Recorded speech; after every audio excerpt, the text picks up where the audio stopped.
नमस्कार। आज मैं अपनी एक केस स्टडी के साथ आया हूँ जो कि हेल्थ पर है।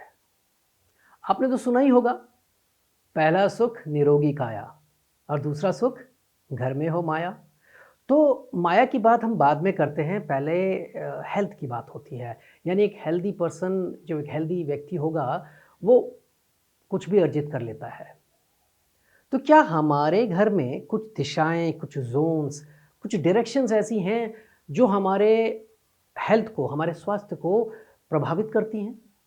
जी हाँ, हैं। मैं आपको ये इस चित्र में, शक्ति चक्र में दिखाता हूँ कि कौन सी दिशाएं हैं जिसे हम देखते हैं। जो पहली दिशा है वो है ये इम्यूनिटी की zone, north north east. North north east immunity, यानी अगर ये दिशा इम्बैलेंस्ड है तो व्यक्ति की जो इम्यूनिटी है वो लो हो जाएगी, बार बार बीमार पड़ेगा, एक छोटा सा जुकाम भी लंबे समय तक चलेगा, वगैरह वगैरह। अब इस जोन का जो तत्व है वो है जल, जल तत्व है। अब जल कैसे डिस्टर्ब होता है? फायर आने से या अर्थ आने से। तो अगर यहाँ पे कोई स्टोर हुआ, या यहाँ पे रंग पीला हुआ या मस्टर्ड हुआ या लाल ऑरेंज, इस तरह से गुलाबी, इस तरह के कलर हुए, तो ये जोन जो है इम्बैलेंस हो जाएगी। हाँ, अगर यहाँ टॉयलेट हुआ तो भी इम्बैलेंस हो जाएगी। तो अगर ये इम्बैलेंस हुई, जैसे मैंने पहले बताया, तो इम्यूनिटी लो हो जाएगी। इसके अलावा जो दूसरी जोन हम देखते हैं वो है नॉर्थ ईस्ट की जोन। ये जोन जो है ये क्लैरिटी और माइंड की जोन है, ये मोटिवेशन की जोन है। आपने सुना होगा कि healthy body has a healthy mind. तो अगर मैं ये कहूँ कि अगर माइंड अनहेल्दी है तो बॉडी को भी अनहेल्दी कर देगा। यानी कि अगर माइंड चिंताओं से ग्रस्त है, स्ट्रेस्ड है और टेंस्ड रहता है, तो फिजिकल हेल्थ को भी वो इम्पैक्ट करता है। इस जोन का भी बैलेंस होना ज़रूरी है, और इस जोन का भी जो तत्व है वो जल तत्व है। तो फायर और अर्थ ही इसको इम्बैलेंस करेंगी। हाँ, यहाँ पे अगर टॉयलेट हो तो असाध्य रोग देता है, तो टॉयलेट तो बिल्कुल नहीं होना चाहिए यहाँ पे। इसके अलावा जो जोन देखते हैं वो साउथ साउथ ईस्ट की जोन है। साउथ साउथ ईस्ट की जोन ये कॉन्फिडेंस की जोन है, आत्मविश्वास की जोन है। पर मैं कहूँगा कि ये शरीर की ज़ील, स्टैमिना, उत्साह को भी दर्शाती है। अगर ये जोन इम्बैलेंस होती है तो व्यक्ति बीमार पड़ता है। अब इस जोन का जो तत्व है वो है अग्नि, और अग्नि को इम्बैलेंस क्या करता है? पानी और आकाश। यानी अगर यहाँ नीला रंग हो, यहाँ पानी हो, यहाँ काला रंग हो, यहाँ पे सफ़ेद या ग्रे रंग हो, तो ये जोन इम्बैलेंस हो जाएगी। टॉयलेट यहाँ पे भी इम्बैलेंस क्रिएट करता है। इसके अलावा जो जोन है वो है साउथ साउथ वेस्ट की जोन, ये वाली। ये विसर्जन की जोन है, डिस्पोजल की। जी हाँ, बहुत इंपॉर्टेंट है। जैसे शरीर से मल का विसर्जन होना बहुत ज़रूरी है, ऐसे ही शरीर से मानसिक मल का, यानी मनोग्रंथियाँ, चिंताएं और टेंशन्स, ये समय अनुसार इनका भी विसर्जन हो जाना चाहिए, नहीं तो व्यक्ति बीमार पड़ जाता है। अच्छा, यहाँ पे टॉयलेट की पोजीशन हो तो ठीक है, क्योंकि विसर्जन का जोन है। इसके अलावा जो जोन देखते हैं वो है WNW, डिप्रेशन का जोन। नाम ही बता रहा है, ये जोन इम्बैलेंस हुआ तो व्यक्ति को डिप्रेशन हो जाता है। एक चीज़ और बोलूँ, WNW अगर इम्बैलेंस हो तो व्यक्ति को थायराइड भी हो जाता है। ये जोन जो है, इसका जो तत्व है वो स्पेस है, आकाश है, और ये इम्बैलेंस होता है एयर से या फिर फायर से।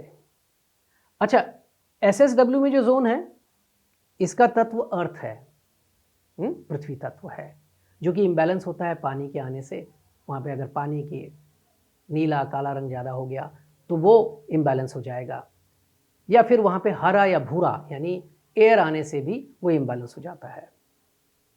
तो ये सारी दिशाएं मैंने आपको बताई, जोन्स बताई, जो ज़रूरी हैं देखनी एक बैलेंस्ड घर के लिए, जिसमें स्वास्थ्य अच्छा रहे, अच्छा, अब क्या हुआ इस केस स्टडी में कि मेरे एक क्लाइंट है, उनके मित्र, उनके बेटे को प्रॉब्लम थी। उनका फ़ोन मुझे आता है इनका और कहते हैं कि बेटा स्कूल गोइंग 11वीं कक्षा का छात्र है, पर स्कूल जाना बंद कर दिया है। एक कमरे में रहता है, किसी से बात नहीं करता, अपने में रहता है, उदास सा रहता है, किसी से बात नहीं करना चाहता, पढ़ना नहीं चाहता, किसी चीज़ में उसका मन नहीं लगता है। और डॉक्टर्स ने कहा है कि उसको डिप्रेशन है। 6 महीने से चल रही है उसकी ट्रीटमेंट और थेरेपी, पर कुछ असर नज़र नहीं आ रहा है। तो क्या आप वास्तु से इसको ठीक कर देंगे? तो मैंने कहा वास्तु से ठीक तो नहीं, पर हम बैलेंस कर देंगे ज़ोन्स को, तो उसकी इनर स्ट्रेंथ बढ़ जाएगी और जो थेरेपी चल रही है उसका असर आना शुरू हो जाएगा। ठीक है? तो जैसे हम करते हैं, मैप, आर्किटेक्ट भेजा, मैप बनवाया, ग्रिडिंग करी, मैपिंग करी, उसके बाद मैंने उनके घर का विज़िट किया। वहाँ क्या देखता हूँ, बच्चे का बेडरूम WNW ज़ोन पे था, यानी अधिकतम समय उसका वेस्ट नॉर्थ वेस्ट में गुजरता था। डिप्रेशन अगर डॉक्टर्स ने देखा तो वो लाजमी है। इसके बाद मैंने देखा कि उनका नॉर्थ नॉर्थ ईस्ट से लेके नॉर्थ ईस्ट तक एक बहुत बड़ा स्टोर था, जिसमें पुराने अनयूज्ड आर्टिकल्स, यानी जैसे पुराने पंखे हैं या हीटर्स हैं और कूलर, ये सब रखे हुए थे और कुछ और चीज़ें भी डंप्ड थी। तो मैंने कहा भाई ये जब ज़रूरत नहीं है इनकी तो इनको साफ़ करेंगे।